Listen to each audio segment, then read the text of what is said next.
በስመ አብ ወወልድ ወመንፈስ ቅዱስ አሐዱ አምላክ አሜን። ሰላም ሰላም ናይ ለሚቶብ ቻናል ተከታተልተይ ክብራት ኣሕዋተይ ከመይ ፀኒሕኩም?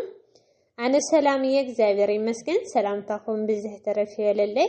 ሽምባር ብዝሓለፈ መጽሓፈ ምሳሌ ምዕራፍ 6 ምዕራፍ 7 አንብዮ ነይረ። ነዝኻ ብዝቕፅል መጽሓፈ ምሳሌ ምዕራፍ 8 ናኡ ከብለኩም ብዙሕ ንመሃር ተስፋ ይገብር። ጥበብ ከም ዝተናኣደት ጥበብ ኣይትጭድርን ዶ እያ ዘላ ኣእምሮ እውን ድምፂ ዶ ኣይተሰምዕን እያ። ኣብ ጫፍ በረከትን ኣብ ቀራነታት መንገድን ደው ኢላ ኣብ ጥቓ ደገታት ኣብ መእተዊ ከተማ ኣብ ኣፍ ደገታት ትጭድር። ኣትም ሰባት ንኣኻትኩም እፅውዐኩም ኣለኹ ንደቂ ሰብ እየ ዘድህዮም ዘለኹ። ኣትም ዓያሱ ኣእምሮ ተምሃሩ ኣትም ደናቁርቲ ከዓ ለብሙ። ክቡር ነገር ክዛረብ እየ ከናፍረይ ከዓ ቅኑዕ ዝበለ ንምዝራብ ክኸፍት እየ። ኣፈይ ሓቂ ክዛረብ እዩ ንኸናፍረይ ከዓ ርእስነትሲ ጽያፈን እዩ እሞ ስምዑ። ኩለን ቃላት ኣፈይ ብጽድቂ እየን ኣብአን ጠዋይነትን ልግምን ኣይርከብን። ነታ ኣስተውዓሊ ኩሉ ትኽ ዘበላ እየን ነቶም ፍልጠት ዝረክቡ ከዓ ቁኑዓት እየን።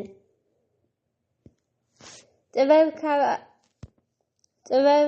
ዕናቕ ትበልፅ እያ ክቡር ዝበለ ኩሉ እውን ኣይመዓራረያን እዩ እሞ ካብ ብብሩርሲ ተግሳፀይ ንፍልጠት እውን ካብ ሕሩይ ወርቂ ኣብሊፅኩም ተቐበልዎ።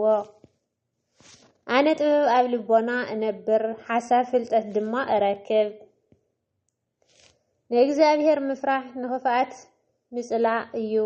ኣነ እውን ትዕቢትን ትምክሕትን ክፉእ ኣካይዳን ቄናን ኣፍ እጸልእ እየ። ምኽርን ምስላጥን ናተ እዩ ኣእምሮ ኣነ እየ ስልጣን ናተ እዩ። ነገስታት በኣይ ይነግሱ መሳፍንቲ በኣይ ገይሮም ጽድቂ ይሕግጉ። ገዛትን ከበርቴን ብዘለዉ መኳንንቲ ምድርን በኣይ ይግዝኡ። ኣነ ነቶም ዘፍቅሩኒ የፍቅሮም እቶም ኣንዲሆም ዝደልዩኒ ከዓ ይረኽቡኒ። ሃብትን ክብረትን ነባሪ ጥሪት ጽድቅን ኣባይ ኣሎ። ፍረይ ካብ ወርቂ ኣረ ካብ ጽሩይ ወርቂ ደኣ ረብሓይ ከዓ ካብ ሕሩይ ብሩር ይበልፅ። ነቶም ዘፍቅሩኒ ሃብቲ ከውርሶም መዝገቦም ከዓ ምእንቲ ክመልአሎምሲ ብጎደና ጽድቂ ብማእኸል ቅንዕቲ መንገዲ እየ ዝመላለስ። እግዚአብሔር ኣብ መጀመርታ መንገዱ ቅድሚ እቲ ጥንታዊ ግብሩ ተገንዘበኒ። ካብ ዘለዓለም ካብ መጀመርያ ምድሪ ከይኾነት ቆምኩ። ገና ማዕሞቕ ከይኾነ ዓይኒ ማያት ከይወሓዘ ኣነ ተወለድኩ። ኣኽራን ከይተሰረተ ቅድሚ ኸረቤት ኣነ ተወለድኩ። ንምድርን ጐልጐለልን ነቲ መጀመርያ መሬት ዓለምን ከይገበሮ ንሰማያት ከቆማ ኸሎ ኣብኡ ነበርኩ። ንጠፈር ኣብ ልዕሊ ማዕሞቕ ክዝርግሖ ኸሎ ንደበና ናብ ላዕሊ ከቆሞ ኸሎ ንምንጨታት ማዕሞቕ ከበርትዖ ኸሎ ማያት ካብ ትእዛዙ ከይሓልፍሲ ንባሕሪ ክውስኖ ኸሎ መሰረታት ምድሪ ክመልኽት ኸሎ ሽዑ ሰራሕተኛ ኾየነ ምስኡ ነበርኩ። በየዕለቱ ኣሐጉሶ ኩሉ ጊዜ ከዓ ኣብ ቅድሚኡ እሕጐስ ነበርኩ። ኣብ ምድሪ ብዝነብር እሕጐስ ነበርኩ። ተደላይ ከዓ ብደቂ ሰብ ነበረ። ሕጂ ድማ ደቀየ መንገዲ ዝሕልዎ ብፁዓን እዮም እሞ ስምዑኒ። ጠቢባን ኩኑ ተግሳጸይ ስምዑ ኣይትእበይዎ። እታ ኣብ ልደት ጌታተይ እናተጸበየ ብየዕለቱ ደገይ እናጸንዐ ዝሰምዓኒ ሰብ ብፁዕ እዩ።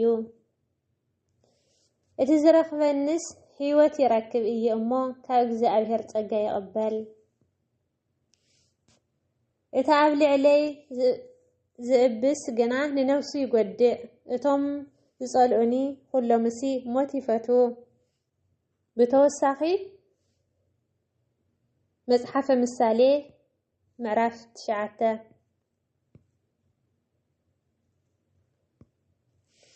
ጥበብን ዕሽነትን ጥበብ ቤታ ሃነጸት 7 ኣዕኑድ ጸረበት ሰባሕታ ሓረደት ወይና ዘለለት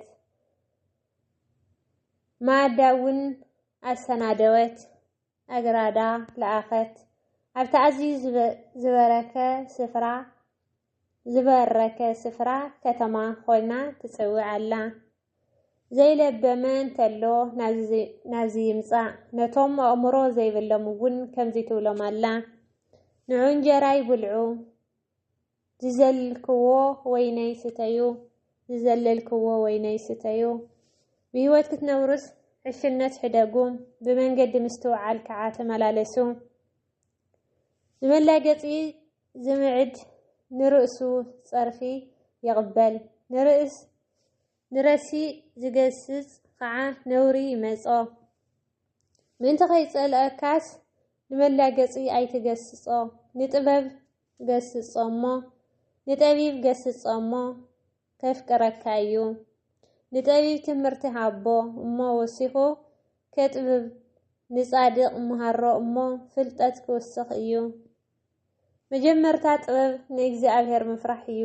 ነቲ ቅዱስ ምፍላጥ ከዓ ምስትውዓል እዩ። ዕለታትካ በኣይ እየን ዝበዝሓ ዓመታት ዕድመኻ እውን ክውስኸልካ እየን እሞ ጥበበኛ እንተኾይንኻ ንርእስኻ ትጠብብ መላገጺ እንተኾይንኻ በይንኻ ኢኻ እትስከሞ። ዓሻ ሰበይቲ ህውከተኛ እያ ዘይለባም ገለ እኳ ዘይትፈልጥ እያ። ነተመቕኒዖም ዝኸዱ ሓላፊት መንገዲ ዘይለባም እንተሎ ናብዚ የግልስ ኢላ ክትጽውዖምሲ ኣብ ደገ ቤታን ኣብ በረኻ ስፍራ ከተማን ኣብ መንበር ትቕመጥ። ነቲ ኣእምሮ ዘይብሉ ከዓ ናይ ስርቂ ማይ ጥዑም እዩ ብሕቡቕ ዝብላዕ እንጀራ ከዓ ባህ ይብል እዩ ትብሎ። ንስግና ሙታት ኣብኡ ከም ዘለዉ ዕድማታት እውን ማዕሞቑ ሲኦል ከም ዘለዎ ኣይፈልጥን እየ ከምዚ ይብለና ተቅዱስ ቃሉ። ናይ ቃል በዓል ቤት ልዕሊ እግዚአብሔር ኣምላኽና ዝተኸበረን ዝተመስገነን ይኹን። ካልእ ቪድዮ ካብ ዝመጽእ ሰናይ ቅንያት